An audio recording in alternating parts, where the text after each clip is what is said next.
1979년 이란 혁명은 부패와 억압을 끝내겠다는 약속과 함께 시작됐습니다.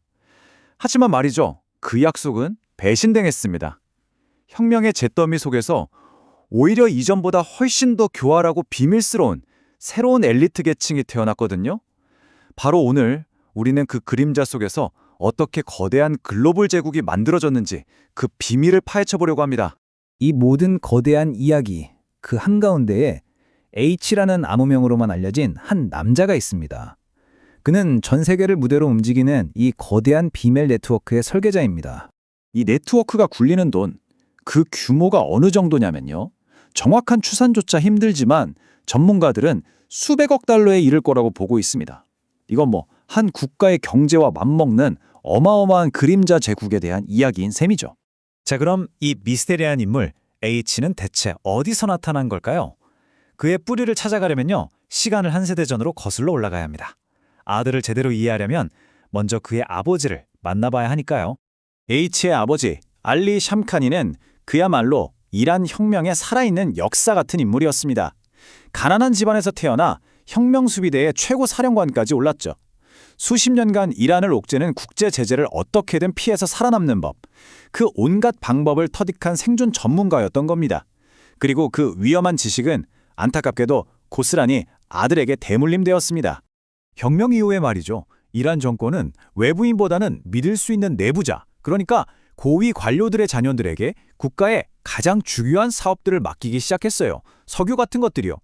이렇게 탄생한 새로운 특권 계층, 이들을 이란에서는 아가자대, 우리말로 하면 엘리트의 자녀들이라고 부릅니다. 한때는요, 그저 강력한 아버지 덕분에 TV에 나와 수줍게 인터뷰하던 아이에 불과했습니다. 그런데 지금은 어떻죠? 국제 암시장을 주무르는 비밀 제국의 설계자 H로 불리고 있죠. 정말 한 사람의 인생이라고는 믿기 힘들 만큼 극적인 변화입니다.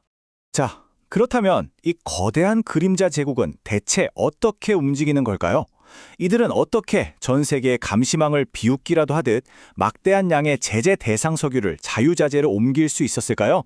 그 내부를 한번 들여다보죠. 이들의 수법은요, 마치 한 편의 완벽한 범죄 시나리오 같았습니다. 첫 번째, 선박 자동 식별 장치를 꺼버려서 레이더에서 사라지는 유령 선단으로 석유를 옮깁니다. 두 번째, 이란산 원유를 다른 나라 원유와 섞어서 원산지 추적을 아예 불가능하게 만들어요.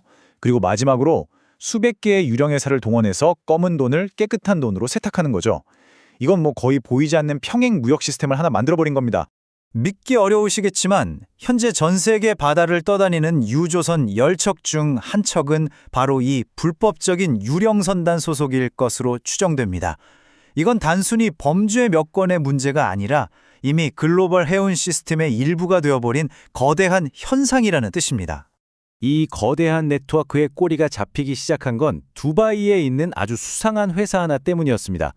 밀라부스 그룹이라는 곳이었는데 하룻밤 사이에 직원이 5명에서 200명으로 늘어났지만 정작 그 회사의 진짜 주인이 누구인지는 아무도 몰랐죠. 보시면 이 제국은 그냥 회사 하나가 아니에요. 인도에서 처음 걸렸던 에드미럴 그룹부터 두바이의 작전본부였던 밀라부스 그룹, 또 유령선단을 직접 굴렸던 코반 쇼핑까지 수많은 회사들이 각자 자기 역할을 하면서 거대한 톱니바퀴처럼 아주 정교하게 움직였던 겁니다. 그런데요, 이들의 사업이 단순히 석유 편아서 돈 버는 걸로 끝나지 않았습니다. 그 검은 돈은 곧 피해의 거래로 이어졌고 이야기는 훨씬 더 위험한 방향으로 흘러갑니다. 가장 충격적인 사실은 바로 이겁니다. 이들이 단순한 밀수꾼을 넘어서 전쟁 상인이 되어버렸다는 사실이죠. 이 네트워크는 우크라이나를 침공한 러시아에 이란제 드론 같은 군사 부품을 공급하고 그 대가로 제재 대상인 러시아산 석유를 받아 챙겼습니다. 이들에게 국제 분쟁은 그저 돈을 벌 수 있는 또 다른 사업 기회에 불과했던 거죠. 자, 여기서 정말 근본적인 질문이 하나 생깁니다. 아니, 테러 지원국으로 지정돼서 온갖 제재는 다 받고 있는 이란의 네트워크가 대체 어떻게 세계 금융의 심정부, 서방은행들을 뚫고 들어갈 수 있었을까요? 그들의 위장술은요, 정말 완벽에 가까웠습니다. 이들이 세탁한 석유는 결국 BP나 쉐브론 같은 서방의 거대 에너지 기업들에게까지 흘러 들어갔고요. 심지어 이들의 유령 회사들은 JP모건 같은 세계 최고의 은행에 버젓이 계좌를 터서 거래까지 했습니다. 하지만 영원한 비밀은 없죠. 기자들의 끈질긴 추적과 각국 정부의 공조가 이어지면서 철옹성 같았던 이 그림자 제국에도 마침내 균열이 생기기 시작했습니다. 드디어 미 재무부가 움직였습니다. 2018년 이후 이란에 대한 최대 규모의 제재가 단행됐고요. 이 네트워크에 관련된 기업과 개인이 무려 115개나 제재 명단에 올랐습니다. 제국의 붕괴가 시작된 겁니다. 이 과정을 지켜본 한 조사 관계자가 이런 말을 했어요. 이건 마치 드라마 브레이킹 배드를 보는 것 같았다고요. 평범했던 주인공이 거물 마약상 하이젠버그로 변해가는 것처럼 수줍던 특권층 아들이 어느새 세계 암시장을 주무르는 냉혹한 거물이 되어버렸다는 거죠. 자, 이 모든 이야기는 결국 우리에게 이란 현대사가 품고 있는 아주 거대하고 또 비극적인 아이러니 하나를 보여줍니다. 1979년 이란 사람들은 부패와 억압의 사슬을 끊어내려고 혁명을 일으켰습니다.